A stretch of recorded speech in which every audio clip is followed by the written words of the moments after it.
Welcome to Kenton Teaches. Enjoy the video.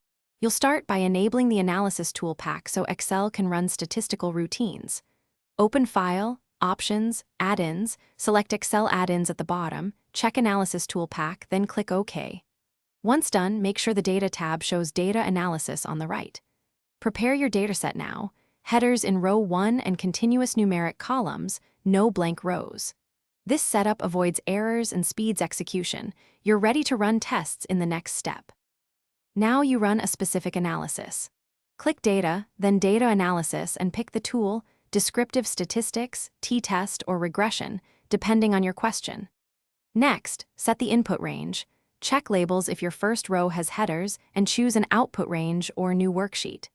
Configure details like a 95% confidence level, request residuals or line fit plots for regression, and set the constant option appropriately. These choices control how results interpret your data and what additional diagnostics you'll receive.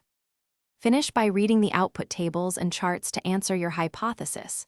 For regression, focus on R-square for fit and p-values to test significance. Coefficients tell direction and magnitude. Once done, inspect residual plots for patterns. If residuals show structure, your model may violate assumptions. Make sure to validate normality and homoscedasticity before reporting.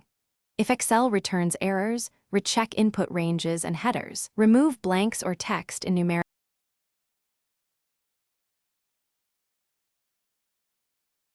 Thanks for watching. Please subscribe if this video was helpful.